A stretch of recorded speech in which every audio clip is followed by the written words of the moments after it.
Today, we're taking an honest look at some reasons why you might not be getting hired in youth ministry.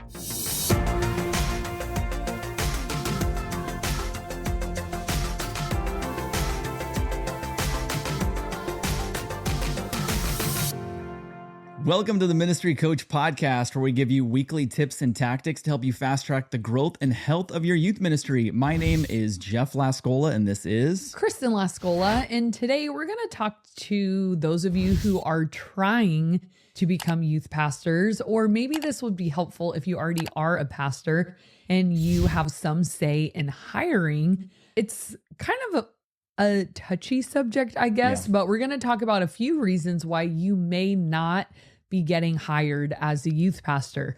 I've known a lot of people over the years that have that dream and they feel like they have that calling on their life and they really want to enter the ministry. They want to be pastors, which, like, what a noble desire and cause and all of that. And sometimes it just doesn't happen. And that can be frustrating, especially if you feel like it's been an extended period of time and you're still not landing the youth pastor job and you're confused. Why not? What is it? And obviously, you know, I'm going to talk from my perspective and different people I've met and why some aren't getting hired. But I think we also have to keep in mind, like, God calls people into ministry and God calls people. Okay, let me say that again. God calls everybody into ministry. Some of us are just happen to be in vocational ministry and are paid to do the traditional youth pastor job that we're thinking of. However, every single Christian is called into ministry. So I love the way our pastor puts it. He's like, you're doing ministry on the job site. You're doing ministry in the office. You're doing ministry to your neighbors. Like, if you're a Christian, you're in ministry. right. But I know what you mean. Some of you are like, well, duh, but I want to work at a church. Okay, so I get that.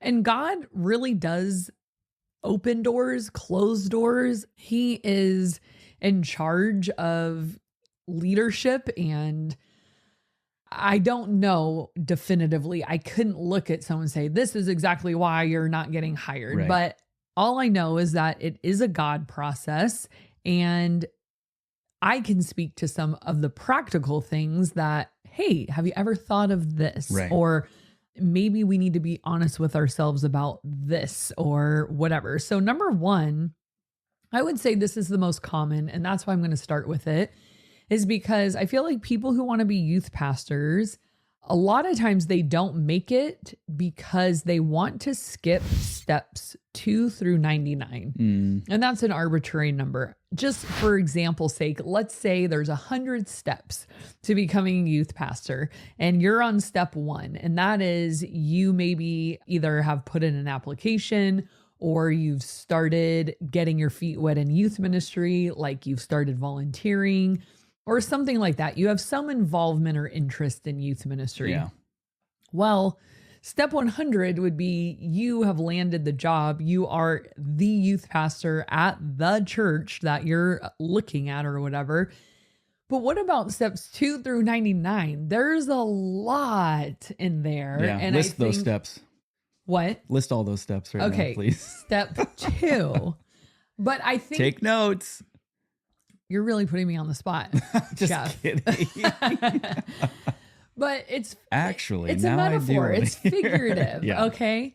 Because it's like, there's a lot in between my desire and me getting the job.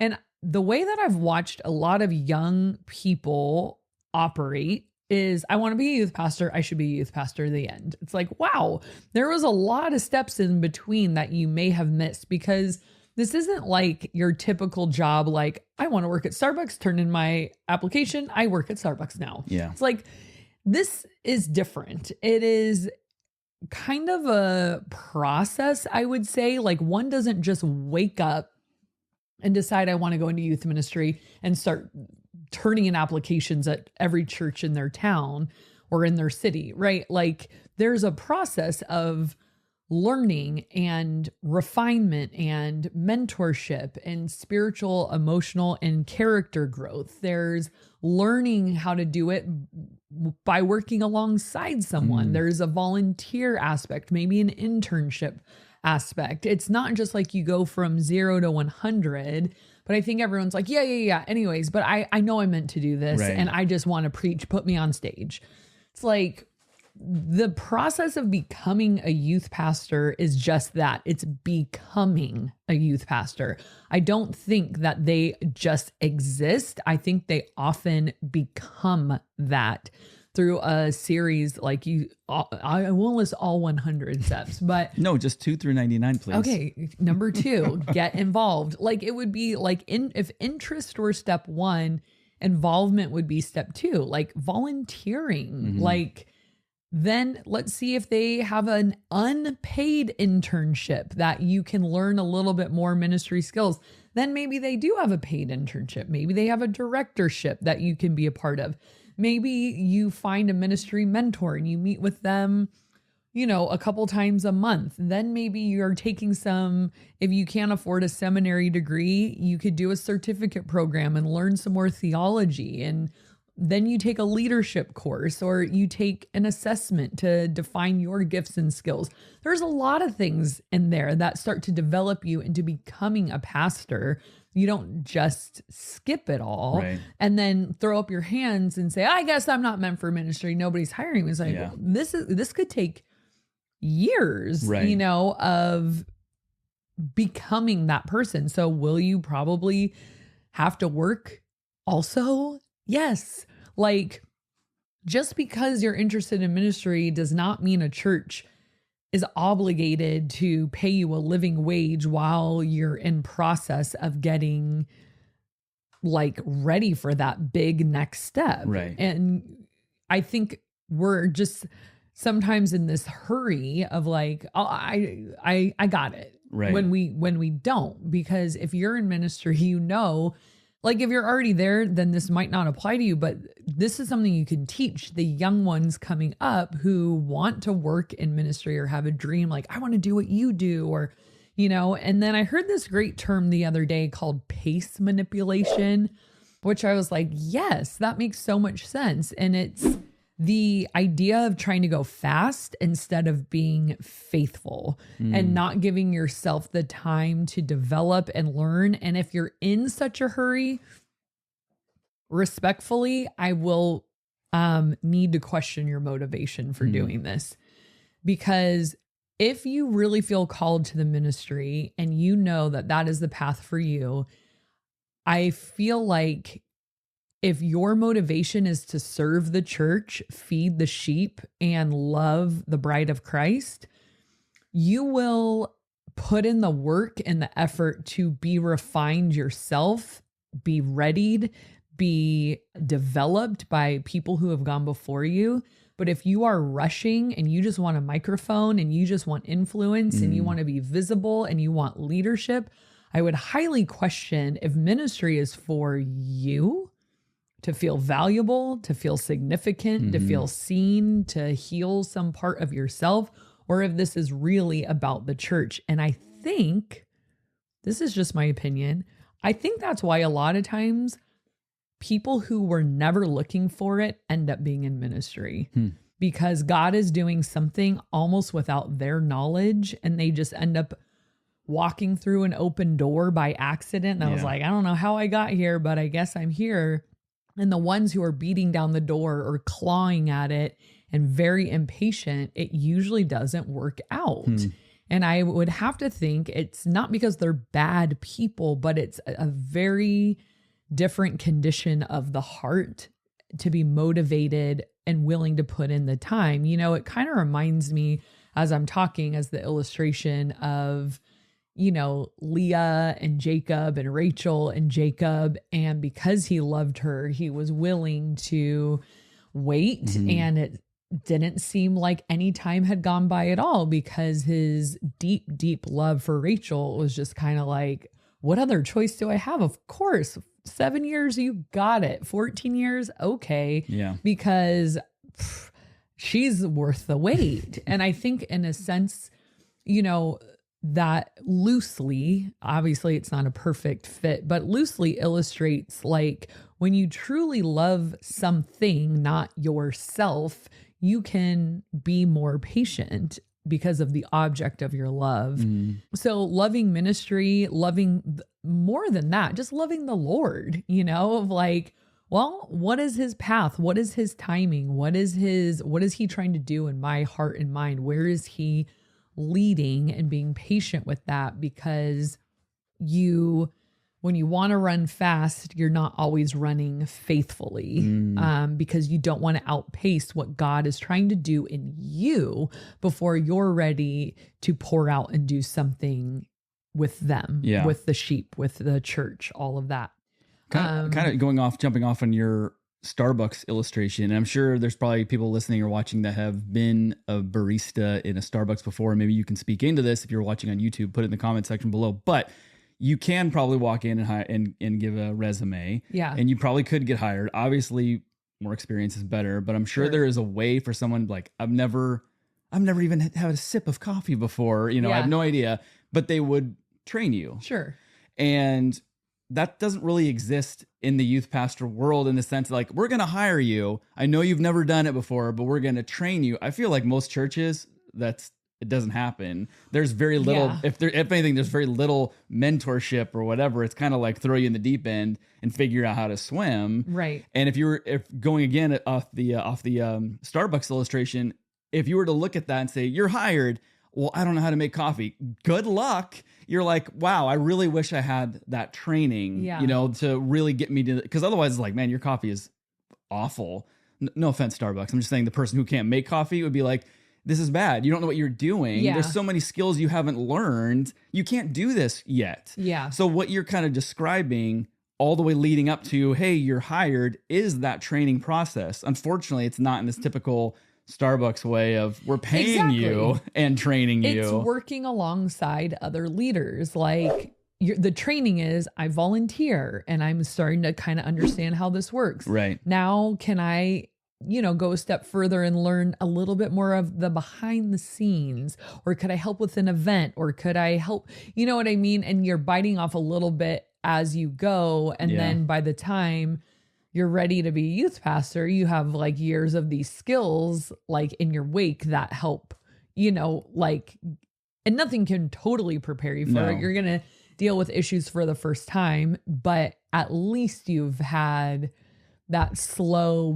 build to learn alongside. I have my associate pastor, Caleb, he's been working with me for 5 years, and he says, I still don't feel ready. If you were to leave, I don't want to be the youth pastor because I still don't feel ready. Like there's so much stuff you do and I'm like, oh, but you'd figure it out. Right. It's just, that's the thing. We're never totally ready, but when you work alongside someone for years or months, whatever you've got, it starts to develop the necessary skills in you, Is it, you would probably know this, but is it John Maxwell that has the book about the proximity principle, or the proximity? Basically it's saying, probably when you're near and kind of like absorbing leadership, when you're near leaders and kind of gleaning off of them. And it's just may not be something that you can take a test and read a book and learn necessarily. Absolutely. But when you're there in the presence of that. And that is so true. Rabbit trail side note to all my female youth pastors. That's why in the early years of my ministry, it was so hard to be a female youth pastor, because I missed out on that. Like there was proximity among the men, and they were learning skills, like kind of just catching them from each other. They were learning the language of this thing. And it was hard for me to get in there because I didn't have the same proximity and in the same ways. And so when you're kind of out on your own, you miss out on the development. I think that's why my learning curve was steeper. Yeah. I mean, I feel like I learned just eventually, but at a much slower pace because I didn't have a proximity person, for a very long time. So it's really important. And then kind of within that, we're talking about wanting to skip all these steps. I often talk about the sugar versus the salt of ministry. Yeah. And a lot of people want the sugar and they're like, oh my gosh, how fun. I want to get up and give a sermon. Right. And people will tell me that, like, I feel called to preach, but they don't want to serve. They just want to get up and tell you some stuff. Right. It's like, that's not really what we do. Like, write a blog or go to Toastmasters or something, like go be a professional speech giver. But they just feel this burning, like I could teach, or they're very critical of people who teach. I could have said that better. And it's like, I doubt it. Like it's a communication. We've done a lot of episodes on that. It's really difficult, but they see that sugar of like, oh, I want to be look like the smartest person in the room, right, with the power, with the microphone, with the stage. Or maybe they are high energy and they're like, ooh, that'd be fun to lead a game and hype up a room and, you know, be that central figure. And they just see that sugar, but they forget about the salt. It's like the kid barfed in the bathroom. Someone's got to clean it up. Or all the planning that took to get there, and the logistics, and then the hard conversations you had to have with people, and the serving. I mean, and the clean. I mean, even just like manual labor. Like, I mean, up until we moved into this new building, I've told you guys before, like I was still coming in on my off day to mop the youth room floor, mop the barf, clean the bathroom. And, you know, there's a lot that are just the nuts and bolts. And I call that the salt that it just takes to make this thing run. And the sugar is like maybe 10% of your job. But then people see that and they're like, yes, that's what I want to do. It's like, which is also why people, like usually the kids, think, well, what's your real job? Totally. Because you're only here on Sunday. You just turned on the mic and jumped up there. And then one midweek day, and that's it. Right. And so just remember, like a great phrase is to always keep in mind is serving comes before influence. You know, I feel like people putter out of serving very quickly. It's just like, they don't want to work hard. They don't want to come back and ask like, what else can I do? Or how else can I help? It's just like, well, when do I get to lead? Right. And again, I feel like those are the kind of people, I hate to say it, that don't get hired in youth ministry, because I think if you're not self-aware of it, other people are. And I can spot it from a mile away now. And I don't hire those kind of people. Right. It's because honestly, most of what we do is actual work. So I'm looking for someone who can work and also happens to be great on stage and is willing to learn how to teach and put some things into practice and is teachable. I can't discount that. I want someone who's like dynamic up front, but at the same time, most of what I do is work. So do you think that also I would like plays you into to know how to do that? Most youth pastors only last 18 months or 2.5 years or whatever the statistic of the day is, but it's a short period of time. Do you think that is because some of the people you're describing do end up getting hired, get into the job, realize there's a lot of work, and it's not just being on stage and being the could be entertainer? And I think that youth ministry, unfortunately, and this is painting with a broad brush, this is not all of us. I'm in the boat, so I can't be offended. You know, I'm here too. But it really attracts people who need a lot of attention and need to be praised and have public accolades and have their ego boosted by being. And I think that's why sometimes we see these catastrophic moral failures of these pastors, and we all like, oh my gosh, not again, because there was something beyond their love. It was like the motivation was wrong from the jump. You know what I mean? Yeah. And so I just feel like ministry in general, the stage does something to people, and it tends to attract people who might need that and are craving that. And then, like you said, so maybe they don't last very long because they realize, I mean, that's not, try to give your best message in front of a bunch of 13-year-olds. They will humble you so quick, you know? And sometimes you strike gold and they're like, my face is melting off. That was so good. I had a student, just real quick, one time after I gave a message, he said he'd close in prayer. And in his prayer, he said, God, we thank you for this message. even though we didn't really learn anything. And I was like, wait, I can hear you. I remember that, even though we didn't really learn anything. I learned something. Oh, junior hires, man, they will humble you so quick, like I said. Oh, and then sometimes they come up to me after a message and they're like, oh my gosh, thank you so much. Yeah. That was, and you're like, oh, I could probably live off of that for a while. Yeah. Because you realize as a youth pastor, by and large, it is thankless. You know what I mean? Like I could give you my very best and they'll be like, meh. Right. You know, but someone got it. And even though they're not acting like they appreciate it, I know God's doing something with it. So I'm playing the long game of like, I know that there's some kind of spiritual stuff going on and that I can't access or reach, but that God is doing something with these words. So yeah, that's a good point. It could be why. And then if you're within a church and you're hoping to get hired in ministry, I would say another reason you might not be getting hired to be a youth pastor is this mentality of, so there's this whole very healthy thing of boundaries, right? We have boundaries. We don't want to be used. We don't want to overdo it. We're always scared of burnout. That's what everyone's always freaked out. I'm going to burn out. I'm going to burn out. I'm going to burn out. So we've created a culture of very strict boundaries. No, my time. No. Protect, protect, protect. That's a good thing, mostly. Yeah. But what I've noticed too, and I've heard other people speak on this, and I tend to agree, is that I think we've gone so far the other way to where people are very unwilling to do anything that's not my job. That's not in my job description. You're not paying me to do that. Right. And that gets youth pastors, that's their whole job is usually what you're not being paid to do. Exactly. And in ministry specifically, that gets really sticky because ministry is serving. And so I feel like it gets like when this entitlement attitude starts to creep in, that people are unwilling to help in areas outside of their department, things that aren't their job. I'm off the clock.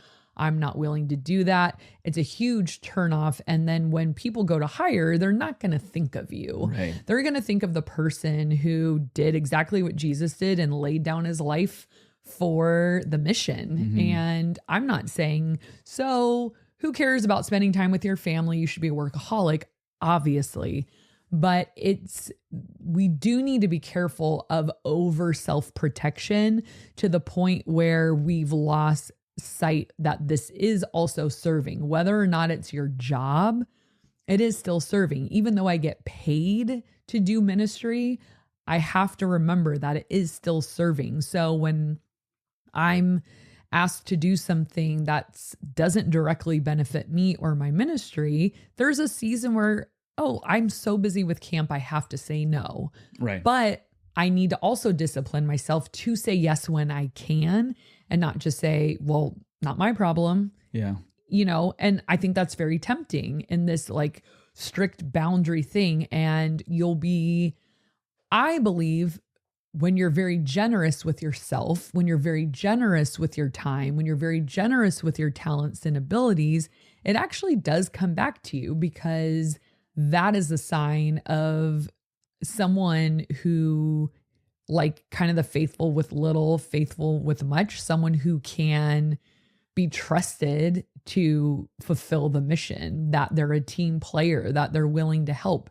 And isn't that what a pastor is? You know? And so it's like, I want to be a youth pastor, but I don't want to do anything that I don't want to do. It's like, you're not going to make it, because I do things I don't want to do all the time. So you just have to get very used to that idea that it's about the big picture, not just about you. And where do you fit into all of that? Within reason, what can you give, and how can you be generous with yourself? And, you know, don't underestimate. I was having a conversation with a coworker the other day, and he's very good at his job. And I said, isn't it amazing the power of just doing your job with excellence over a period of time.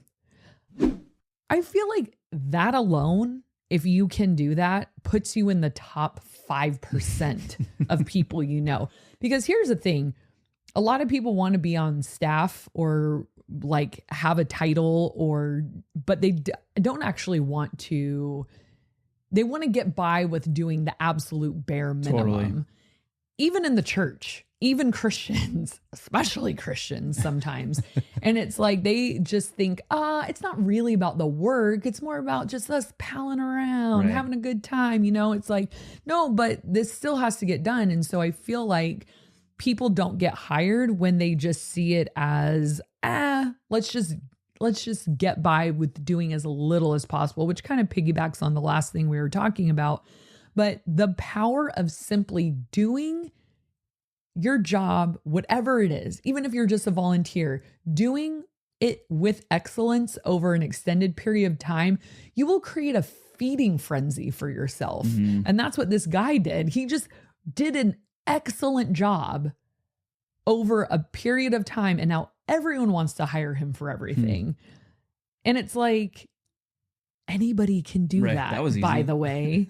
Like, you just went the extra mile every chance you got. You just elevated the experience for everyone every chance you got. You just like thought outside the box and wanted to create a space of excellence every single chance you got. You took initiative. And these are all qualities like the ones I'm naming right now that we at my church call a big L leader. And that's what churches want to hire. You're either a big L leader or a little L leader. And a little L leader still leads and they're still necessary and we need them, but they're just more of a managerial type of role. Whereas a big L leader has initiative and vision and big picture and excellence and motivation and a hunger and a hustle, and they're making things happen. And I will say it as often as I can till the day I die, because this is one of my favorite leadership principles from Craig Groeschel. He says, leaders don't need to be told what to do. They instinctively find important things to do. And I think that is the kind of person that people want to hire, especially churches. And then lastly, another reason you might not be getting hired at a church is it might be the wrong church. And it might be the wrong position for you. So just because you could get hired at a church doing something besides being a youth pastor. There's other jobs and that might fit your gift set a little bit better. You might look at that microphone stage teaching thing and think it's for you, but it just might not be, unfortunately. But there's other positions that are no less important that are still creating the fullness of the bride of Christ. And we need that, the one body, many parts. We need it all. And you don't always get to choose what you are. And that's the hard thing is because, the Bible even says that, like, you look at that part and you're like, well, I wish I could hear. Like, why can I only see, And it's like, yeah, but we need you. So just lean into that gifting and you'll be happier. The body of Christ will benefit. Like, this is better for you and for everyone to be honest with what your actual gifts are. Maybe you're not meant to be the youth pastor. But maybe you're meant to do youth ministry, just not as the big L leader. And that's okay. How many big L leaders can we have in one church? I mean, there's other roles, so be open to that. And then also be open to, I had a guy who really, really, really, really, really, really wanted to go into ministry. And I said, I can see it in you. You love the Lord, you connect with students, you have a passion for truth. Here's what I will say is based on your DNA profile makeup, how you do ministry, you're going to do it really well, just not here. I said, I've worked here long enough. A better fit at a different to church, just know, a different vibe. And I could even name the church. I told him, I said, you know what? They would pee their pants. They'd be so excited because you were meant for them. I would really go apply there. And that church needs a youth pastor too. You know what I mean? So we can't always just like create this menu for ourselves. Like, yes, I'll have this church and this role and this salary and these hours. And thank you, Jesus. And come back with my perfectly curated ministry career. Right. You might not be a good fit for that particular church. You might not be a particular fit for that role. And so being willing to have these honest conversations with people in leadership at the churches you're looking at of like, hey, if you don't see me in this role, where do you see me? Or do you see my gifts better suited for a different church environment? You all know churches are so different. Right. We all love the same God. We all in a serve good the way. same Jesus. But they're different. Right. And they should be, because They you wouldn't want it to be should. all the same, because it's And- not going to speak to every single person. 100. And so figure out Where you fit. yes, because that church needs you. That church Yeah. is waiting for you. That's what I was trying to tell my friend. Like I said, that church is like begging like for you. You could be the answer to their prayer. Like Right. they've been waiting for you this whole time, and you might be the best fit there. So sometimes we just have to be honest with ourselves. Like, you know what?